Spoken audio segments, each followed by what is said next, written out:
মুহূর্তের সবচেয়ে বড় খবর হলো ৩ দফা দাবির বিনিময়ে সোনাম ভাঙচুর তার অনশন ভঙ্গ করেছেন। তার হসপিটালে পৌঁছে গেছিলেন বিজেপির দুজন বড় বড় নেতা জেপি নাড্ডা এবং জিতেন্দ্র সিং। তাদের হাতে তারা স্যুপ খাইয়ে দিচ্ছে সোনাম ভাঙচুরকে। এটা সবচেয়ে বড় খবর এবং এর সঙ্গে এক প্রকার বলতে পারবো অনেকটাই এগিয়ে গেল এবং অনেকটাই জয় হলো সোনাম ভাঙচুরের। সোনাম ভাঙচুরের যে দাবি ছিল তিনি কিন্তু তার দাবি থেকে একটু পিছিয়ে গিয়েছিলেন এবং সেই পিছিয়ে গিয়ে তিনি আরও ৩ দফা দাবি করেন এবং সেই ৩ দফা দাবিতেই কিন্তু সরকার রাজি হয়েছেন। সেই দাবির ভিত্তিতেই কিন্তু গতকাল রাতেই সোনাম ভাঙচুর তারা অনশন ভঙ্গ করেন। কিন্তু এখন দেখার বিষয় হচ্ছে এতদিন ধরে সোনাম ভাঙচুরের যারা বিরোধিতা করেছিল, যারা দেশদ্রোহী হিসাবে বলছিল যে সমস্ত বিজেপির লোকেরা, তারা এখন সোনাম ভাঙচুরকে হিরো বলবেন না তারা তাকে ভিলেন হিসেবে দেখবেন বা ভিলেন হিসেবে আখ্যা দেবেন, সেদিকে এখন আমাদের নজর থাকবে এবং সেটাই এখন দেখার বিষয়। অনেকেই বলছেন সোনাম ভাঙচুরকে তাহলে কি ঠিক করলেন না ভুল করলেন? আমি কিন্তু বলবো যে সোনাম ভাঙচুর একদম ঠিক করছেন, কারণ আন্দোলনটা যেভাবে শান্তিপূর্ণ আন্দোলন থেকে হিংস্রতায় পরিবর্তিত হচ্ছিল সেই জায়গাটা কিন্তু এখনই রুখে দিলেন সোনাম ভাঙচুর।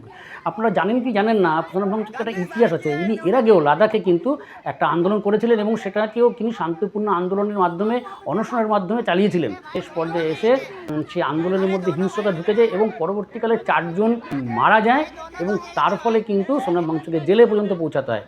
সেই দিকটা কিন্তু নজর রেখে এবার কিন্তু সোনাম ভাঙচুর একদম ভুল করেননি। তিনি কিন্তু দেশের কথা চিন্তা করে, মানুষের কথা চিন্তা করে, মানুষের কথা চিন্তা ভাবনা করে, ছাত্রদের কথা চিন্তা ভাবনা করে একটা সঠিক পদক্ষেপ নিয়েছে সঠিক সময়। এবং আমি বলবো যে এই ক্ষেত্রে কিন্তু ছাত্রদের জয়। যদিও অনেকেরই এই বিষয়ে ভিন্ন মতামত থাকতে পারে। প্রথমে একবার শুনে নিই যে অভিজিৎ দীপক এইটা নিয়ে কি বলছেন।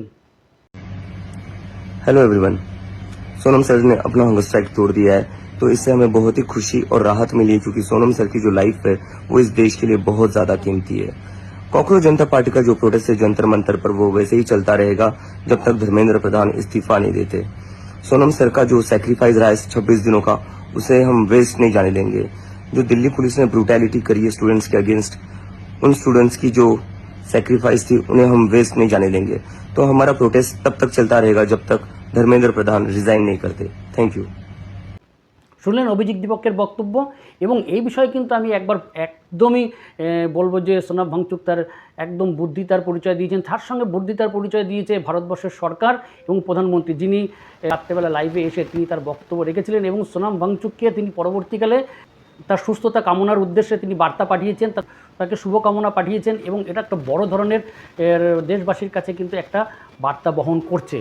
এটা কিন্তু মানুষ পজিটিভ হিসেবে দেখছে। এবং তার পাশাপাশি সোনাম ভাঙচুরের যে দাবি ছিল যে 20 তারিখের আন্দোলনে এবং পরবর্তী আন্দোলনে যে সমস্ত ছাত্রছাত্রীদের অ্যারেস্ট করা হয়েছে তাদেরকে নিঃশর্তে ছেড়ে দেওয়া হবে, এবং সেই দাবিতে কিন্তু তিনি জিতে আসলেন এবং সেই দাবি কিন্তু মেনে নিলেন সরকার।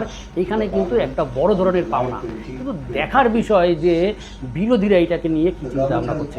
ইতিমধ্যে সোনাম ভাঙচুরের স্ত্রী গীতাঞ্জলি কিন্তু তিনি অন্যরকম বক্তব্য রেখেছেন। তিনি বলেছেন যে রাহুল গান্ধী এবং প্রিয়াঙ্কা গান্ধী কেন প্রধানমন্ত্রীর বাসভবনে গিয়ে অবস্থান বিক্ষোভ করলো, তার কারণ এতদিন তারা কোথায় ছিলেন, কেন তারা এখন পৌঁছালেন এবং পৌঁছে সরাসরি কেন তারা যন্ত্রমন্ত্র এতদিন পৌঁছাতে পারলেন না, কেন তারা চলে গেলেন প্রধানমন্ত্রীর বাসভবনে। এটা নিয়েও কিন্তু একটা কটাক্ষ করেছেন সোনাম ভাঙচুরের স্ত্রী গীতাঞ্জলি।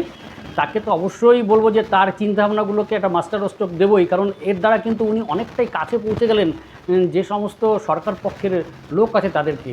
এবার দেখার, আরও একবার বলছি, সেটা দেখার বিষয় যে এতদিন ধরে সোনাম ভাঙচুরকে যারা গালাগালি দিচ্ছিলেন, যে সমস্ত বিজেপির লোকরা যারা দেশদ্রোহী বলছিলেন, তারা এখন সোনাম ভাঙচুরকে কী বলবেন, দেশদ্রোহী না হিরো বলবেন, সেটার দিকে তো নজর থাকবেই। পাশাপাশি ছাত্র আন্দোলনের প্রতি আমাদের আবার নজর থাকবে, কারণ যন্ত্রমন্ত্র থেকে অভিজিৎ কিন্তু এখনও বার্তা দিয়েছে তারা ততদিন পর্যন্ত শিক্ষামন্ত্রী ধর্মেন্দ্রবাবুর পদত্যাগ না হচ্ছে ততদিন পর্যন্ত কিন্তু এই আন্দোলন চালিয়ে রাখবে। পাশাপাশি অভিজিৎ দীপককে তো ধন্যবাদ জানাতে হবে, কিন্তু এক প্রকার হিরো হয়ে দাঁড়ালেন কিন্তু সোনাম ভাঙচুর। তিনি কিন্তু সঠিক সময় বুঝতে পেরেছিলেন যে এই আন্দোলনটা অহিংস থেকে সহিংস আন্দোলনে পরিণত হচ্ছে এবং তার ফলে কিন্তু ভারতবর্ষের এবং ছাত্রছাত্রীদের ভাবমূর্তি কিন্তু আপামর দেশবাসীর কাছে খারাপ জায়গায় পৌঁছাতে পারে। এবং এই চিন্তাভাবনা করে তার এই যে অনশন ভঙ্গ, সেটা কিন্তু আমি সঠিক পদক্ষেপ হিসেবে মনে করি। এবং পাশাপাশি সরকারকেও ধন্যবাদ জানাই জেপি নাড্ডাকে এবং জিতেন্দ্র সিংকে। তারা এসে যেভাবে আলোচনায় বসতে রাজি হয়েছেন, যেভাবে বিষয়টাকে সুন্দরভাবে গুছিয়ে নিয়েছেন, তাদেরও প্রশংসা করতে কিন্তু আমার একটুও কোনটা বোধ হবে না। ভালো থাকবেন, দেখতে থাকবেন আমার মতামত, এবং আমার মতামত চ্যানেলে কিন্তু আপনি আপনার মতামত অবশ্যই কমেন্ট বক্সে জানাতে পারবেন। আমার মতামতের সঙ্গে আপনার মতামত মিলল কি না সেটাও জানাবেন। এরপরে একটা ভিডিও রাখবো অবশ্যই তৃণমূলের একজন বড় নেতা এবং অভিনেতাকে নিয়ে, সেটা দেখার জন্য প্রস্তুত থাকবেন। এই মুহূর্তে এইখানেই শেষ করছি এখনকার পর্ব।